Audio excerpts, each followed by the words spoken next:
Okay, welcome back to the Lived Expertise is Greater Than Degrees podcast. I am really lucky today to be chatting with Maisie, and Maisie has a lot of experience in the fields and personal experience to share with us. So, Maisie, will you go ahead and introduce yourself? Sure. My name is Maisie Soetantyo, and I am a longtime parent coach, specifically for parents raising neurodivergent or autistic kids. I've been doing that for over 30 years, a long time. I am the founder of a nonprofit in San Francisco Bay Area called Autism Career Pathways, which I started in 2019.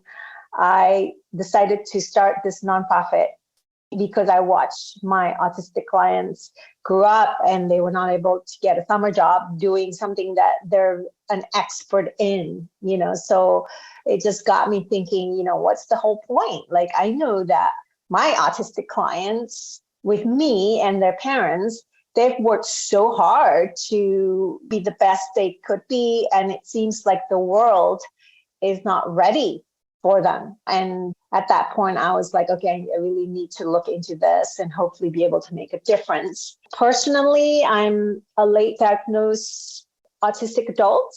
And to me, everything has come full circle because I have over 5 decades of experience as an autistic person, in addition to being a professional serving autistic or neurodivergent people. Yeah, I can relate to the late diagnosis part. I was diagnosed with ADHD, which is different, but diagnosed at 25 after doing this work for a couple of years and working with neurodivergent clients. Yeah, and I was like, wait a second, I think we relate a little bit more than I previously thought. That's why, yeah. It's so cool to bring your 50 years of experience to your 30 years of work. I would love to know more about your nonprofit because, employment is just such a barrier to independence that we talk about in all these IEPs and all these goals. Well, I think the opportunities for autistic people to get employed is challenging, right? Because the typical verbal job interviews is something that's very, very hard for anybody but for autistic people because we're not really good at embellishing or sugarcoating things that we're actually not good at selling what we're good at. And as they say, within the first 3 minutes of a job interview, the hiring manager already knows whether that person is a good fit or not, which is very ableist because they don't presume competence necessarily, right? So getting a job is difficult because just the entry point and also the types of opportunities that are not created to suit our neurodivergent mind, actually. So that's the disconnect, right? So I think it's not enough for businesses and companies to have the interest and the desire to really open their doors to neurodivergent employees, but also to change the culture of the company. So it needs to be not enough to be top to bottom for the leaders or the directors to be more inclusive, but also for the ground up, the bottom up, for everyone at the company to really understand and be accountable about how to be more inclusive themselves. So that's the big problem. And that's really what my nonprofit is trying to solve, to redefine meaningful employment, to redefine how we think about being different at workplaces. It's great when an organization has some kind of a hiring initiative, like an inclusive hiring initiative, but it only works if the supervisors, coworkers, customers are on board. Yeah, it has to be meaningful. And guess what? There are already neurodivergent people working there. And do they feel safe working there? Do they feel like when they struggle, do they have allies at work who can really understand and support them in a compassionate way instead of being judged? So you start there when you think about do I have a company that really understands how to be inclusive, and how to support each other to thrive and be successful? Yeah. Right. I think one thing that I've noticed, like you were saying, in the first 3 minutes, an employer decides if they like you. And I mean, they have to like you. It's subjective, right? The hiring process. It's very subjective. And early on, even just in the job postings, requiring something like a bachelor's degree, which is required for a lot of entry-level positions at a lot of entry-level companies, isn't accessible to a lot of folks because academia has so much systematic ableism that even just getting to college, let alone getting a degree, it keeps people out when they have so much to give. Yeah, I think the issue is that everyone, whether when we think about educational system or assessment process or employment training and so on, we're trying to lead based on what we learned in the past. So a lot of our methods and structure and framework, this is why we're missing out. We're not learning from the past. We don't have any clarity about how to think outside of the box and how to support each other, how to be respectful. So that's where I think there has to be a better way. Yes, there has to be a better way. And I think the work you're doing is leading us into the better way. And I appreciate the work that you do. Oh, thank you. Of course, thank you. I was reading on your website, I believe that 500,000 autistic young adults are about to age out of services, age out of supports, and kind of be left in the dust to navigate adulthood. Yeah. What can we do to help them? What can we do to make it better?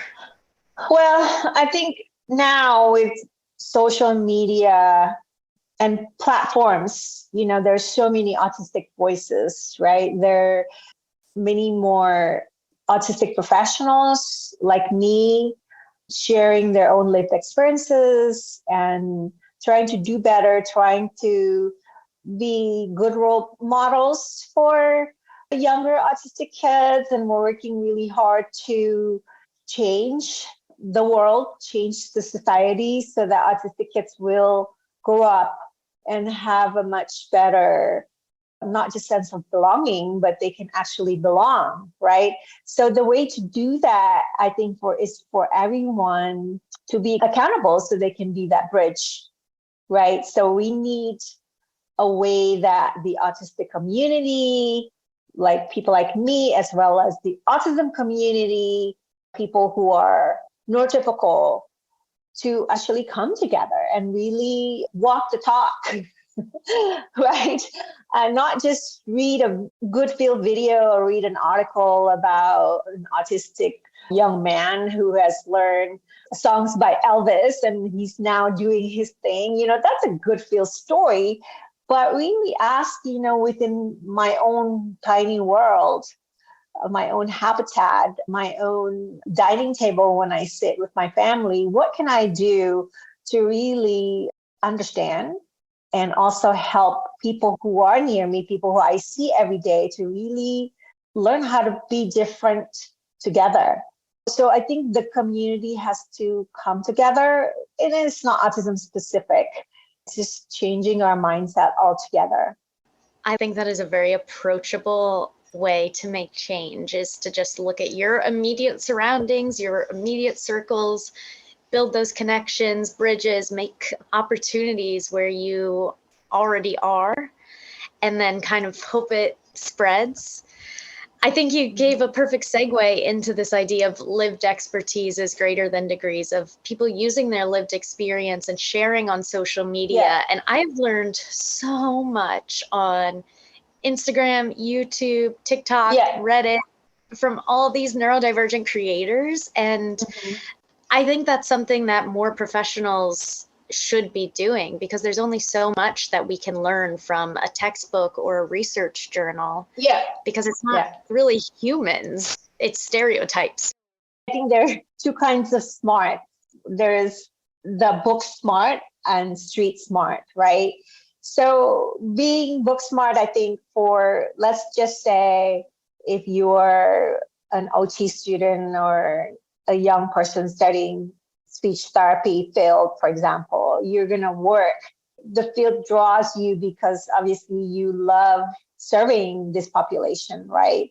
And then you go to school, you go through your training, you go through your internship, but that's all book smart, right? You're trying to do the best that you can. You're trying to remember what you've been taught. And it depends on who supervises you. Do you have other people to look up to and so on? But guess what? If you don't challenge yourself to look outside of your circle, you can be living under the wrong rock forever. And you may have a PhD, you may serve this population and considered the expert, and you might have a long waiting list and you're still falling short. Why do you fall short? Because you tell yourself, I'm the best, I know enough, and I know more than you do, right? And you stick to those boxes that you were trained 20 years ago. That's doing a disservice to actually the people that you serve, the clients you work with, the students you teach, the interns you guide, and so on, right? Because you're in that position where you can change someone's life, and you're not, because it feels more comfortable for you to sit in your chair. And I didn't want to do that. That's why I dump and ditch so many programs and trainings. I would make it all the way up to the top, and something would just nag me and I would ditch it. I think that's because I'm autistic. When I feel uncomfortable, when I feel like something doesn't make sense, there has to be better. And I have given all of everything, my knowledge, the best to my ability to problem solve, and I can't solve it. That's not good enough, because I think that the person sitting in front of me or the client I see, there has to be something better. And I want to be an influence and the change agent. And in order to do that, I have to become street smart, right? I have to think outside of the box. I can't be working based on my compliance to what I was taught or to what my supervisor expected me to do. I just can't do that. And I think that's the true nature of neurodivergent people. We're very restless. I'm the project queen. I mean, that's also my ADHD. What's next for me? Because I won't settle, right? I think I digress, but that's okay. No, I started to write down a couple of notes because you were making such good points that I wanted to circle back to. Yeah. But when you were talking about grades and internships and degrees, that's all like quantifiable measures of success, Yes. right? It's, I passed this test, I got this field work, I got my license, whatever it is. And then what do you do with it? And that's something that we need more practice in, is like, how do I then, this person in front of me, and use that power, that privilege, that license to help them with their goals? Exactly. I think to be good at your craft is to, of course, be accountable, that you don't know everything, and that when you are put in a position to guide someone, right? Whether you're a parent, a teacher, a vocational trainer, or a therapist, you're in that position. What an incredible position that is for you to be a game changer for that person, right? And the way to do that is to learn to invest in them. And those things, those boxes that you're always tempted to put someone according to those boxes, it doesn't apply. I always say that autistic people are here to unbox all these categories, because we just don't fit into these categories. And rightfully so, because we're human beings. It doesn't matter what you're training or what you want to do. You've got to be street smart, not book smart.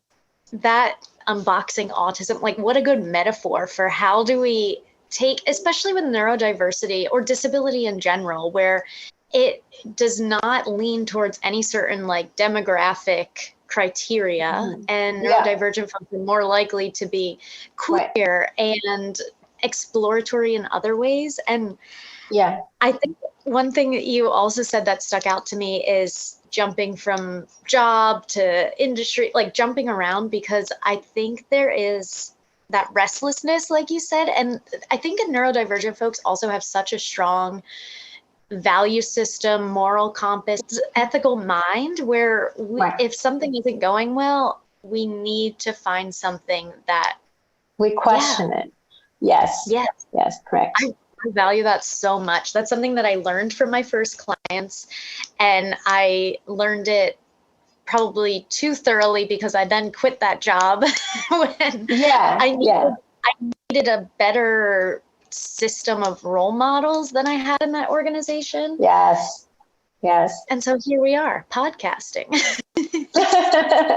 Maisie, another thing that I wanted to ask you about, even though we're so close to the end of time, is I usually ask people that I'm interviewing for this podcast about something that they learned in school and something that they learned out of school that has changed their life. And I know that you originally went to school to be an ABA therapist.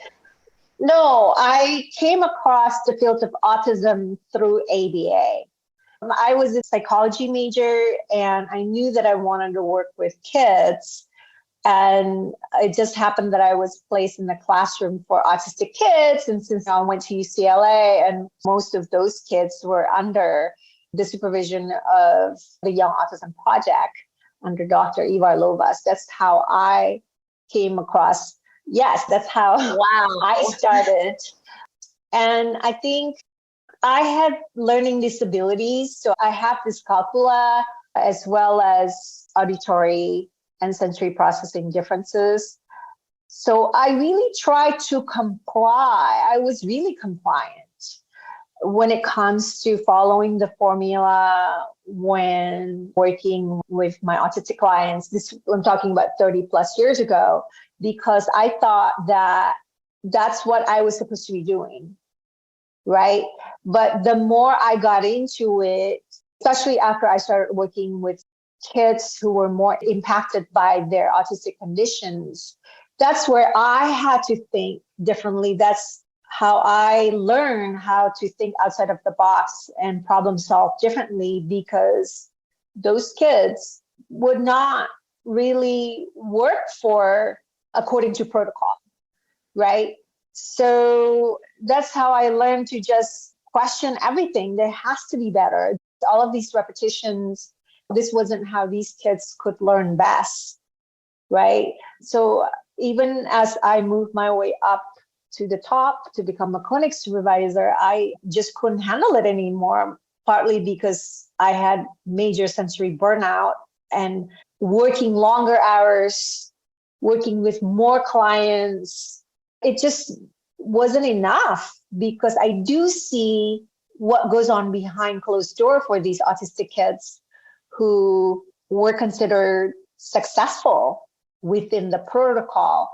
But when I see them out and about, for example, after school, they were not coming out of their room because they were just so exhausted, because they were masking, they were camouflaging big time at school and could pass as neurotypical students, but they were miserable. There had to be something better. Yeah, compliance can only get you so far, right? Just like in school, making the grades, and then what's next? What's the point of all that? Yeah. So to answer your questions real quick, if you go for changes based on the things your eyes can see, you're doing a disservice to the people you serve, because you're not nurturing them, you're not empowering their true self to be the best version they can be. That's what I learned. I think that is a perfect takeaway lesson for anybody listening here. And I would love to talk to you for all day. I wish we could, because there's so many little gems in here that we want to expand on. But because we have a limited amount of time, I will definitely direct people to your website, to your social media. Do you want to shout anything else out? Yes. So I do my advocacy on Instagram, And for parents of autistic kids and also for therapists, if you want to connect with others and learn in a safe space, that's just my name at Maisie Soetantyo. And then for the nonprofit work is at Autism Career Pathways on Instagram. And then for sensory inclusive business training, that's at Better Community Certified. That's the program that we launched last year to certify community businesses. So yeah, we have to come together, and these are all safe spaces. Thank you so much for providing those safe spaces, providing all these resources for people, and for taking time out of your schedule to talk to me today. Of course. My pleasure.